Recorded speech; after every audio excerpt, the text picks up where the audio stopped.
Ruth chapters 2, 3, and 4. There was a relative of Naomi's husband, a man of great wealth of the family of Elimelech. His name was Boaz. So Ruth the Moabitess said to Naomi, "Please let me go to the field and glean the heads of grain after him, in whose sight I may find favor." Then she said to her, "Go, my daughter." Then she left and went and gleaned in the field after the reapers. And she happened to come to the part of the field belonging to Boaz, who was of the family of Elimelech. Now behold, Boaz came from Bethlehem, and he said to the reapers, "The Lord be with you." And they answered him, "The Lord bless you." Then Boaz said to his servant who is in charge of the reapers, "Whose young woman is this?" So the servant who was in charge of the reapers answered and said, "It is the young Moabite woman who came back with Naomi from the country of Moab." And she said, "Please let me glean and gather after the reapers among the sheaves." So she came and has continued from morning until now, though she rested a little in the house. Then Boaz said to Ruth, "You will listen, my daughter, will you not? Do not go glean in another field, nor go from here, but stay close by my young women. Let your eyes be on the field which they reap, and go after them. Have I not commanded the young men not to touch you? And when you are thirsty, go to the vessel and drink from what the young men have drawn." So she fell on her face, bowed down to the ground, and said to him, "Why have I found favor in your eyes, that you should take notice of me, since I am a foreigner?" And Boaz answered and said to her, It has been fully reported to me all that you have done for your mother-in-law since the death of your husband, and how you have left your father and your mother in the land of your birth, and have come to a people whom you did not know before. The Lord repay your work, and a full reward will be given by the Lord God of Israel, under whose wings you have come for refuge. Then she said, "Let me find favor in your sight, my lord, for you have comforted me, and have spoken kindly to your maidservant, though I am not like one of your maidservants." Now Boaz said to her at mealtime, "Come here and eat of the bread, and dip your piece of bread in the vinegar." So she sat beside the reapers, and he passed parched grain to her, and she ate and was satisfied, and kept some back. And when she rose up to glean, Boaz commanded his young men, saying, "Let her glean even among the sheaves, and do not reproach her. Also let the grain from the bundles fall purposely for her. Leave it that she may glean, and do not rebuke her." So she gleaned in the field until evening, and beat out what she had gleaned, and it was about an ephah of barley. Then she took it up and went into the city, and her mother-in-law saw what she had gleaned. So she brought out and gave her what she had kept back after she had been satisfied. And her mother-in-law said to her, "Where have you gleaned today, and where did you work? Blessed be the one who took notice of you." So she told her mother-in-law with whom she had worked, and had said, "The man's name with whom I work today is Boaz."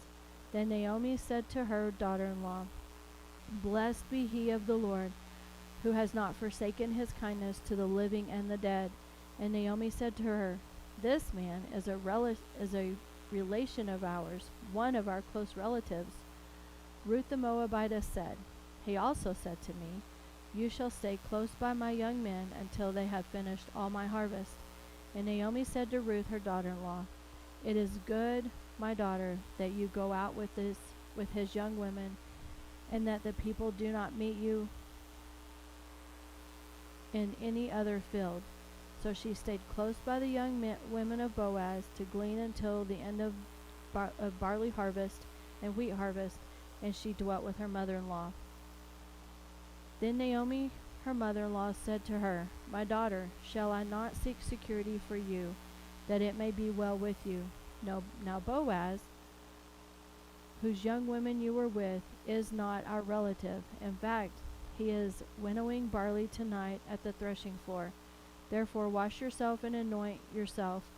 Put on your best garment and go down to the threshing floor, but do not make known to the man until he has finished eating and drinking. Then it shall be when he lies down, that you shall notice the place where he lies, and you shall go in, uncover his feet, and lie down, and he will tell you what you should do. And she said to her, all that you say to me I will do. So she went down to the threshing floor, and did according to all that her mother-in-law had instructed her. And after Boaz had eaten and drunk, and his heart was cheerful, he went to lie down at the end of the heap of grain, and she came softly, and covered his feet, and lay down. Now it happened at midnight that the man was startled, and turned himself, and there a woman was lying at his feet. And he said, Who are you? So she answered, I am Ruth, your maidservant.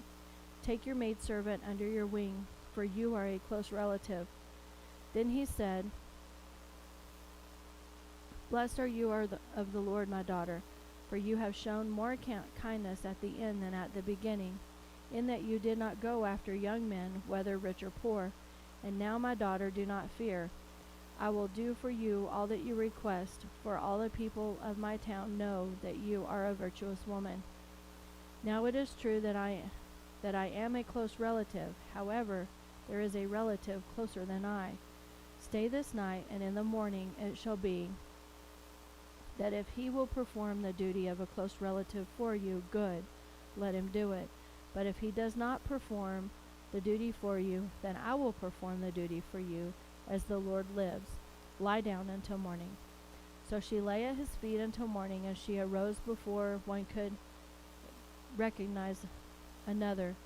Then he said, Do not let it be known that the woman came to the threshing floor. Also he said, Bring the shawl that is on you and hold it. And when she held it, he measured 6 ephahs of barley and laid it on her. Then she went into the city. When she came to her mother-in-law, she said, Is that you, my daughter? Then she took her all that the man had done for her, and she said, This is 6 ephahs of barley he gave me, for he said to me, Do not go empty-handed to your mother-in-law. Then she said, Sit still, my daughter, until you know how the matter will turn out, for the man will not rest until he has concluded the matter this day. Now Boaz went up to the gate and sat down there, and behold, the close relative of whom Boaz had spoken came by. So Boaz said, Come aside, friend, sit down here. So he came aside and sat down, and he took 10 men of the elders of the city, and said, Sit down here. So they sat down. Then he said to the close relative, Naomi, who has come back from the country of Moab, sold the piece of land which belonged to our brother Elimelech. And I thought to inform you, saying, Buy it back in the presence of the inhabitants and the elders of my people. If you redeem it, redeem it. But if you will not redeem it, then tell me, that I may know, for there is no one but you to redeem it, and I am next after you. And he said, I will redeem it. Then Boaz said, On the day you buy the field from the hand of Naomi, you must also buy it from Ruth the Moabitess, the wife of the dead, to perpetuate the name of the dead through his inheritance. And the close relative said, I cannot redeem it for myself, lest I ruin my own inheritance. You redeem my right of redemption for yourself, for I cannot redeem it. Now this was the custom in former times in Israel concerning redeeming and exchanging. To confirm anything, one man took off his sandal and gave it to the other, and this was a confirmation in Israel. Therefore the close relative said to Boaz, Buy it for yourself. So he took off his sandal, and Boaz said to the elders and all the people, You are witnesses this day that I have bought all that was Elimelech's, and all that was Chilion's and Mahlon's from the hand of Naomi. Moreover, Ruth the Moabitess, the widow of Mahlon, I have acquired as my wife, to perpetuate the name of the dead through his inheritance, that the name of the dead may not be cut off from among his brethren, and from his position at the gate. You are my witnesses this day. And all the people who were at the gate and the elders said, We are witnesses. The Lord make the woman who is coming to your house like Rachel and Leah, the two who built the house of Israel, and may you prosper in Ephrathah and be famous in Bethlehem. May your house be like the house of Perez, whom Tamar bore to Judah, because of the offspring which the Lord will give you from this young woman. So Boaz took Ruth, and she became his wife, and when he went into her, the Lord gave her conception, and she bore a son. Then the woman said to Naomi, Blessed be the Lord, who has not left you this day without a close relative, that may his name be famous in Israel, and may he be to you a restorer of life and a nourisher of your old age. For your daughter-in-law who loves you is better to you than 7 sons has borne him. Then Naomi took the child and laid him on her bosom and became a nurse to him. Also the neighbor women gave him a name, saying, There is a son born to Naomi, and they called his name Obed. He is the father of Jesse, the father of David. Now this is the genealogy of Perez. Perez begot Hezron. Hezron begot Ram, and Ram begot Amminadab. Amminadab begot Nahshon, and Nahshon begot Salmon. Salmon begot Boaz, and Boaz begot Obed. Obed begot Jesse, and Jesse begot David.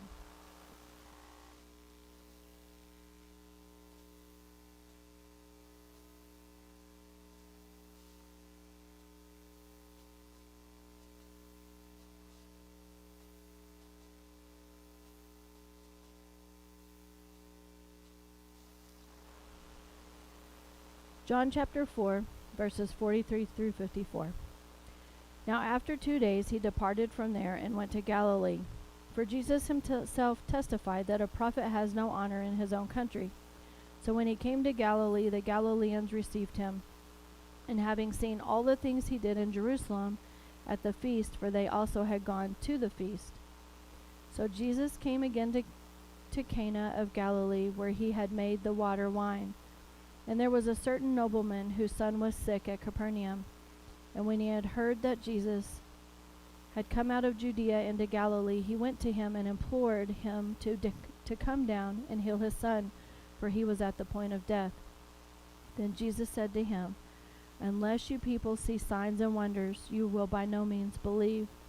The nobleman said to him, Sir, come down before my child dies.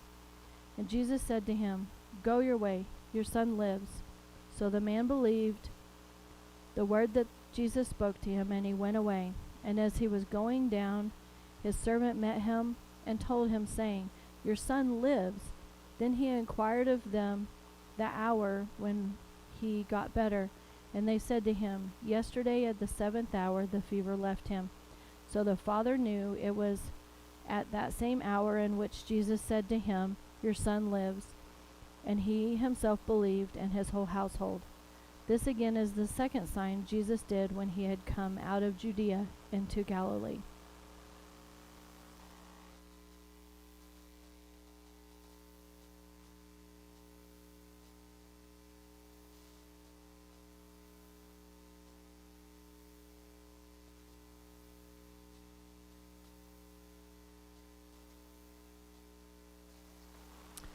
Psalm 105, verses 16 through 36. Moreover, he called for a famine in the land. He destroyed all the provision of bread. He sent a man before them, Joseph, who was sold as a slave. They hurt his feet with fetters, and he was laid in irons, until the time that his word came to pass. The word of the Lord tested him. The king sent and released him. The ruler of the people let him go free. He made him lord of his house and ruler of all his possessions, to bind his princes at his pleasure, and to teach his elders wisdom. Israel also came in to Egypt, and Jacob dwelt in the land of Ham. He increased his people greatly and made them stronger than their enemies. He turned their hearts to hate his people, to deal craftily with his servants. He sent Moses his servant, and Aaron whom he had chosen. They performed his signs among them and wonders in the land of Ham.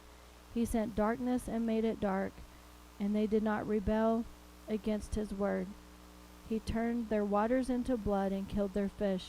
Their land abounded with frogs, even in the chambers of their kings. He spoke, and there came swarms of flies and lice in all their territory. He gave them hail for rain and flaming fire in their land. He struck their vines also and their fig trees, and splintered the trees of their territory. He spoke, and the locusts came, young locusts without number, and ate up all the vegetation in their land, and devoured the fruit of their ground. He also destroyed all the firstborn in their land, their first of all their strength.